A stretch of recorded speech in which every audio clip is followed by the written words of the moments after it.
Hey ladies, welcome back to the channel. As you can tell by the caption of the video today, we are going to be doing a full acrylic tutorial on French tip with the croc print. So this has been a highly requested video. Make sure to comment, like, and subscribe, and we're going to get right into the tutorial.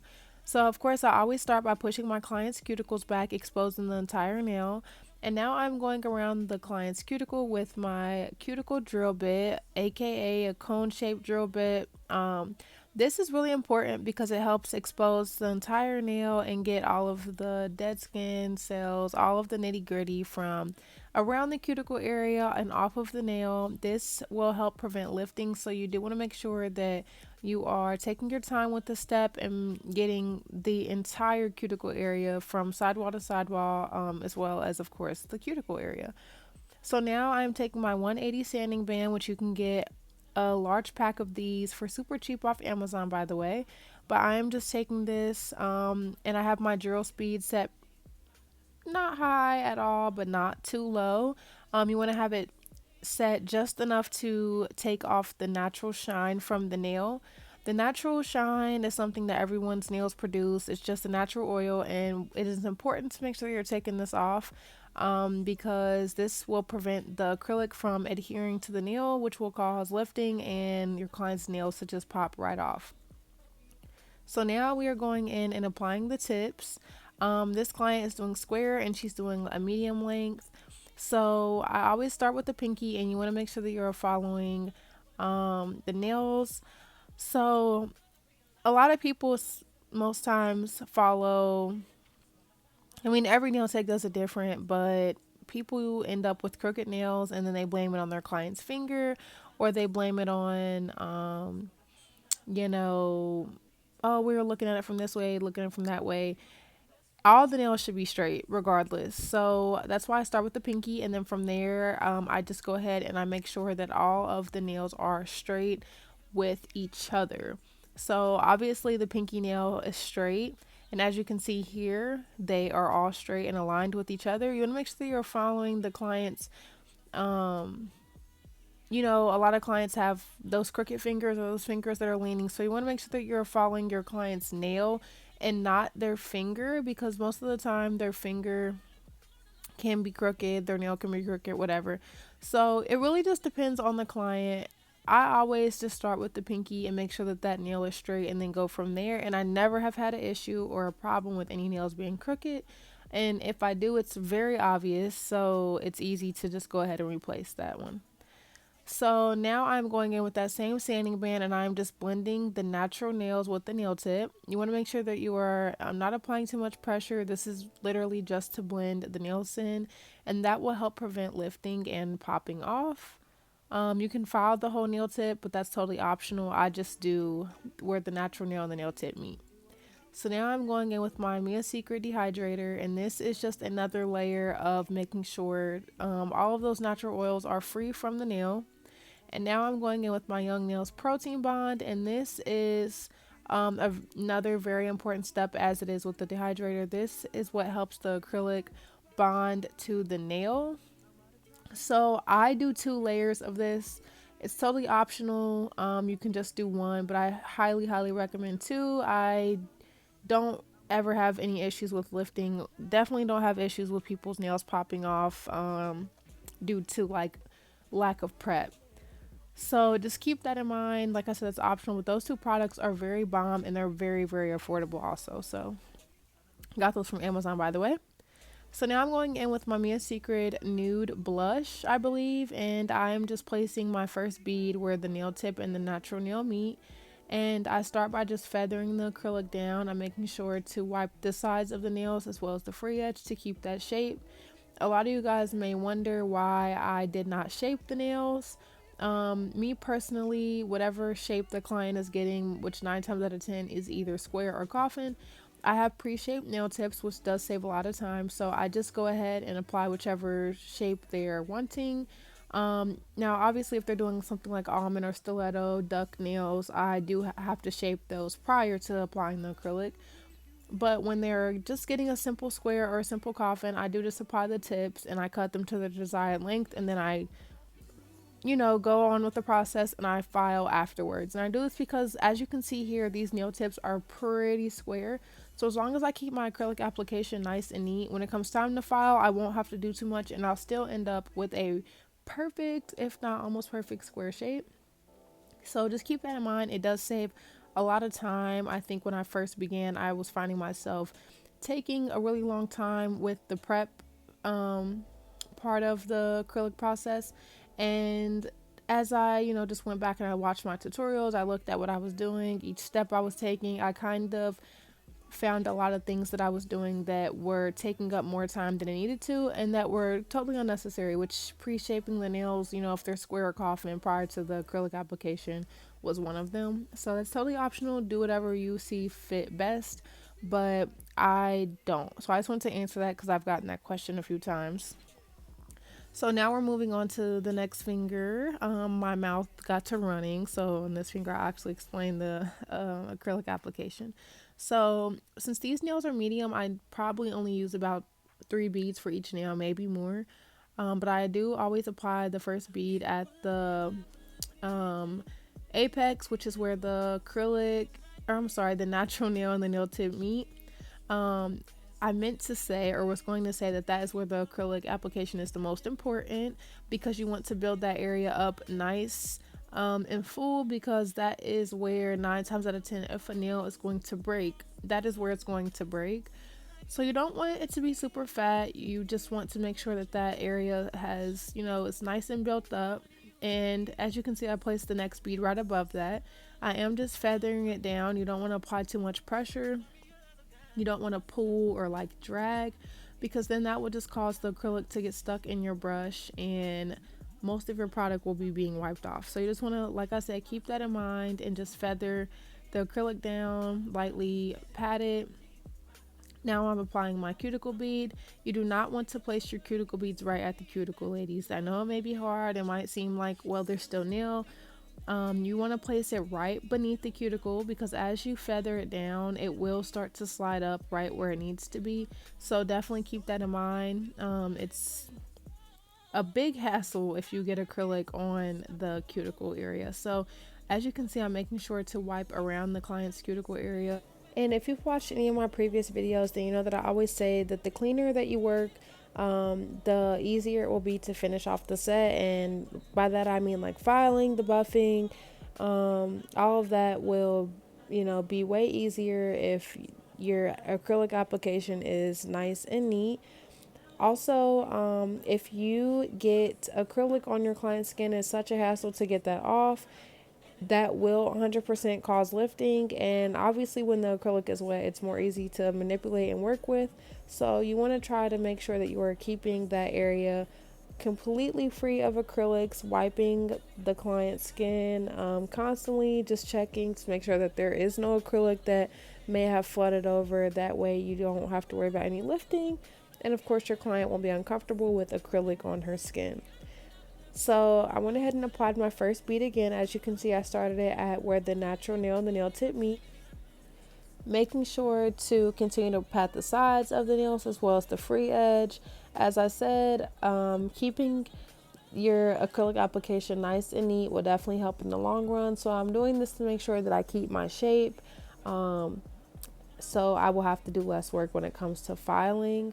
You do want to make sure that you're paying attention to if any acrylic gets pushed up underneath the free edge of the nail, especially since, or if you are someone like me who pats your brush at the free edge, up against the free edge, I guess I should say, to keep that square shape. Sometimes acrylic can, get underneath there. So just keep that in mind. If you don't remove it with your brush right then and there, you just want to make sure that you go back in the end with your file and get that from underneath of there. So I went ahead and applied my second bead just slightly above that. As you can see, I'm just feathering it down, doing the same exact method that I did on the previous 2 nails. The acrylic application is mistaken a lot for the hardest part, but as long as you're taking your time, it definitely is one of the easiest, at least for me. It's quick and it's like clockwork. You just, once you get into the flow and the method of doing it, it'll be so easy to you.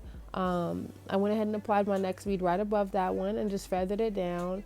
And now I'm going in with my last and final bead. This is my cuticle bead. Again, I'm placing it right above the previous bead, which is right underneath the cuticle, not at the cuticle. As you can see, I'm just feathering it down and it is looking very flush with the client's cuticle area and the nail, which is the ultimate goal. That is what we want. We want the acrylic to always look flush with the client's natural nail and the cuticle. You don't want to apply the acrylic right at the cuticle area, again, not only for the lifting reasons, but because you don't want it to look big and bulky in that area either. That's just not appealing. So applying your beads like so or close to that will give you not only a nice built up apex, but the entire nail will just be super nice. You'll have a really nice foundation, not too thick and not too thin. A lot of people think that because they make their nails super thick that, oh, this will prevent their nail from breaking. Their nails will last long. When honestly, making your nail too thick does the exact opposite, ladies. So, you want to make sure that you aren't putting too much acrylic. Like I said earlier, it's better to add on than to have too much. So what I mean by that is we already talked about how the apex is the most important part. You want to think of that as like the heart of the nail. So of course that needs to be built up and have, enough foundation there. But overall, you do not want the nail to be super fat. Obviously, you don't want it to be too thin because it will break, but you don't want it to be really bulky either. The goal is to just have a nice slant, a nice apex, and a good way to tell if your nail is built up how it should be is by looking at your client's nails from a side view. You will definitely be able to see all imperfections from the side view. If you need to add any, you can go ahead and see if you've maybe applied too much in one area and not enough in another. Looking at the nails from this point of view for so long can sometimes, start to be a little mind numbing, especially if you're having multiple clients a day. So looking at your clients' nails from different angles and, just checking them out from all angles definitely is recommended and definitely helps because it helps, I feel like, to me anyways, really point out any imperfection or flaws, anything that needs to be fixed. Because like I said, once you're looking at the nails from one point of view all day long, it does kind of start to get hard to be able to tell, oh, hey, add some acrylic here, or, oh, make sure that you, spend a little more time filing here. So definitely keep that in mind. And as you can see, the beads that I'm working with are not super big. I like to work with medium-sized beads because I feel like they give me just enough acrylic to build that nail up. Obviously, you don't want to work with beads that are too small because then that'll just slow you down and take more time to build up the nail. But you don't want to work with beads too large. At least I don't, only because I feel like it starts to make it a little harder to control the bead unless you are experienced. So granted, I can definitely work with larger beads because I have been doing nails for so long, but for the sake of the tutorials, I try to keep it as beginner friendly as possible. And obviously, unless it's a super short set, I would not recommend just trying to jump into using one bead per nail. So you just want to keep that in mind. And this is something that I want to start mentioning is my videos. As you can see, I'm making it a big point to constantly wipe my brush onto my paper towel, which in this video, I think I used Viva Signature Cloth, just to throw that out there. But I'm making sure, to clean my brush, and I do this because it is so easy for acrylic to get clogged in the brush, which will cause a whole nother sort of issues. So I'm just doing some padding, but after a few swipes, I do make sure to wipe my nail and then dip it in the monomer just to get it back nice and conditioned, ready to continue the acrylic application. When I first started, I did not really do this, and I was running through brushes like no tomorrow. So I just, like to say that I want to start saying that more, to make sure, be mindful of your brush and its condition. because it's so easy to, like I said, get acrylic clogged or lost in the bristles, and now you're dipping it back in the monomer, and now your monomer is contaminated, and it's just a whole nother issue. So rather than have to deal with all that, just stay clean. Make sure that you're, wiping your brush while it's wet, making sure that you're getting any loose acrylic from out of the brush. And by the way, if you wanted to know, the brush I'm using is from Sugar and Cream, which is an Instagram boutique. You guys probably have heard me talk about them so much. It's my favorite brand ever. And their brushes are really good. I actually am about to order me another one, but this one is a size 10, I believe, and I have been using it for so long. I think almost 2 years, and it's still in really good condition. I just want to go ahead and order a backup. That way I have it. So yeah, but as you can see, I went ahead and did the thumbnail the same exact way as I did all of the other nails. Sometimes with the thumbnail, since they are wider, it does take more acrylic, so I do have to use a few more beads. And I take my time a little bit more on the thumbnails because, again, they are wider, so they require more acrylic, wider beads, more buildup. So I just like to take my time on that. And as you've seen or see now, I not only am I wiping around the cuticle area, we've already touched on that, but I like to pat the acrylic into the cuticle area, which really helps make it nice and flush. I did that on all the previous nails, but I forgot to mention it, so I just wanted to go ahead and throw that in there. When working around the cuticle area, I like to take the tip of my brush and literally tuck the acrylic into the cuticle. So as you can see here, they are nice and clean, y'all. If I really wanted to, I could throw a top coat on and send her on her way. They're not lumpy, they're not bumpy. As you can see, looking from the side by the thumb, it's nice and built up perfectly. It's flush with the cuticle. So now we're going to go ahead and get the filing, and because I kept everything nice and neat, this will not take a lot of time at all. We're just cleaning up the square shape really, so I'm filing the sides at a 90-degree angle. You want to make sure that you're pulling your client's skin back, being very careful not to cut through the client's skin. And now I'm filing the free edge, and this is super easy as well. You just want to file the nail straight up and down at a 90-degree angle. You do want to make sure that your nail is pressed flat up against the free edge of the nail and file straight up and down. When it comes to filing the sides of the nail, you want to file straight up and down at a 90-degree angle as well, keeping the file straight pressed up against the sides of the nail. As you can see, I'm also making it a point to file the undersides of the nails, and as you can see, there's some nail and acrylic coming from under the nail, and that just comes from, as you guys seen during the application, constantly patting the side walls of the nail, keeping that shape. Some acrylic does sometimes sneak underneath the nail, so that is the whole point of that. Although it might not seem important, you do want to make sure that you are being mindful of the undersides of the nail, because if it's left with any rigidness, any product underneath there, it will definitely show, and it will make a difference in the quality of your set. So just be mindful of that.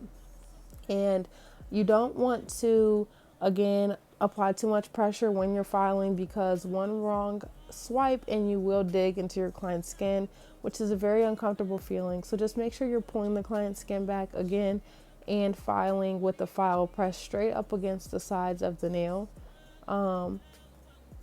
Again, I'm going to keep saying this with every step. You want to make sure that you're looking at your client's nails from different angles, because especially during this part, it's so easy to have a crooked nail, or the nail looks super straight, but when you turn the nail, or when you turn the hand, I'm sorry, it will be a little slanted. So just definitely, after you're filing, check into the different angles, making sure that they're still straight from one angle versus another. And another thing, you do want to make sure that when it comes to the free edge, that you are making sure that there are no, I don't want to say broken off corners, but sometimes people file too much and then one corner looks too dull or isn't as sharp as the other. So just keep that in mind, especially when filing the sides also. You don't want to file too much. You want to just do a little at a time, whether it's the free edge or the sides of the nails. That way you're not taking off too much of the nail. So now I'm going in with my ceramic drill bit, and this is super easy because as you've seen earlier, the application process was super neat and clean, so I don't have any lumps or bumps really, and the cuticles are nice and flush, so we don't have to do too much work there. But I'm still going to explain it anyways. The whole process, or the whole point of this process, I should say, is to one, seal the cuticles, which helps make the cuticles look even more flush with the nail and will help prevent lifting. And then two, it is to smooth the entire nail out and get any imperfections, any lumps, any bumps, make everything nice and smooth and even, which again, the cleaner you are during your acrylic application, the easier this step will be. I find it easier to hold the client's nail down at an angle when filing. That way you can really get into the creases. You do want to make sure that you're keeping your file moving at all times, because if you leave it in one spot for too long, you will cause friction, which will in the end cause your client's nails to get like a burning sensation, and it's really uncomfortable. So just keep your file moving constantly. I don't have the file up too high either. I don't know exactly what RPM I have it set at, but it's not, you'll know if it's too high, and obviously it can't be too low because at this point you won't really be doing anything. But just keep in mind that the goal here is to just seal the cuticles, which again, like I said, is making sure that it looks nice and flush in the cuticle area, which helps prevent lifting, and also to smooth out the nail. You don't, unless you applied too much acrylic, which of course you'll know, the goal here is not to take off acrylic or to really file the nail. It's just to seal them cuticles and to smooth everything out. As you can see, I'm also taking the file and filing the side walls of the nail, which that's totally optional, but sometimes when I get to this step, I do feel like I want to make it just a little more crisp, which I do with the e-file, obviously, as you see here. Which I find it helpful. It does make it super crisp. I don't do it on every single nail all the time, but I just like to use it to kind of help clean up the nails a little bit more. And when you're filing the nail, of course, you're doing the entire cuticle from left to right, but definitely make sure that you are getting the entire nail from top to bottom, side to side as well. So now I'm going to go ahead and go in with my buffer, and this is a super easy, quick step, but you do want to make sure that you don't let that fool you. You want to still buff the entire nail, the cuticle area included, and then I also like to buff the sides and the undersides of the nail just to get rid of any scratches or anything that the e-file may have left on the nail. And I don't film the next step, but I apply cuticle oil to the cuticle area as well as underneath the nail. And I have my clients wash with warm water and soap. Now we are ready. We have a nice, smooth, clean base for the design. So again, we're doing French tip with the croc print. So here on the pinky and the ring finger, we're doing black. So she didn't want a deep French. She just wanted like a simple medium French. So we're going to go ahead and just start at the sides of the nails. I like to do my French tips by starting with drawing a line down each side of the nail, and then I just go ahead and simply connect my U. Now granted, depending on the type of French tip that I'm doing, I sometimes connect the French, or the U, I guess I should say, a little bit differently. But in this instance, since the French wasn't super deep, I just drew my lines down the side. That way I could kind of have like an idea of how deep I wanted it, and then I just drew one side over and filled that kind of spot in, and I did the same on the opposite side, which was pretty easy and pretty simple. You do just want to take your time with this, and I'm using a very thin nail art brush to help me with my French tips. I always do this. I feel like it is the easiest to work with because it doesn't pick up too much polish. So if I do get an imperfection or something that I want to fix, obviously there won't be too much polish on the nail that, you know, will make me feel like I have to restart. It's the perfect size. It picks up enough polish for me when I, go to fill it in, but not too much.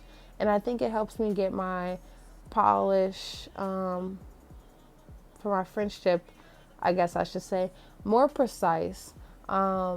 So of course, after I fill everything in, I do kind of take a second look at it to just kind of clean it up a little bit more, which is totally fine. I also, after I do a French tip and move on to the next finger, I still go back and I look at them from two different points of views just to make sure that they indeed are as crisp as I want them to be. So that's just a tip. I flip my client's hand and make sure that it still is nice and even. Again, with French tips, especially after looking at them, it might look like, oh yeah, there we go, that's it, nice and Frenched. But once you move on and then go back and look at it, you might see where you need to add or take away some polish.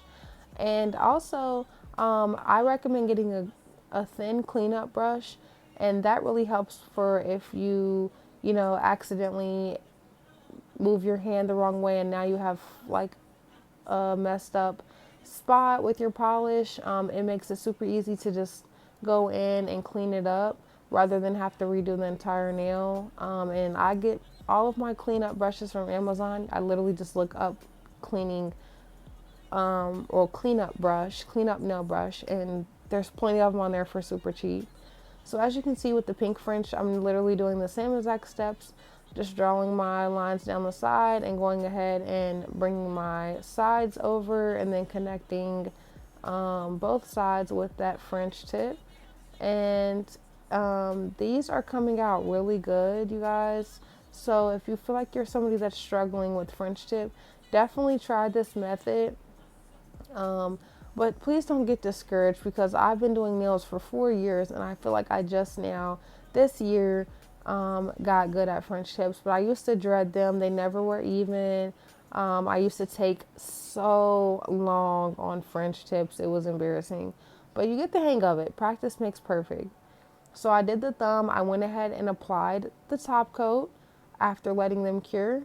And then, like I said, applied the top coat, let them cure. And I did come back in with my file, and I filed the free edge just to really get a nice, clean, sharp square. Bring the shape back from, applying that polish. Now we're going to go ahead and move on to the croc print. So as you can see, I just started by applying lines down the center of the French tip. This is super easy. You want to make sure that you're not making your lines too thick. It's really up to your client's preference though. Sometimes they want them thick, sometimes they want them really thin. So I'm just going off of her inspo picture. She wanted them like medium sized. So after going down the center of the nail, I'm just adding a little bit more polish and applying smaller lines down the sides of the nails. So a lot of people sometimes get a little shocked because they feel like this is such a hard design. Y'all wouldn't believe how many times I've done this on a client and they're like, wow, so that's all you have to do? It's really simple. This is all you have to do. The French tip is what takes up most of the time, honestly. So I'm doing the same thing here, just adding some polish on my brush and making medium-sized lines. Not going across the entire bottom of the nail, just the center.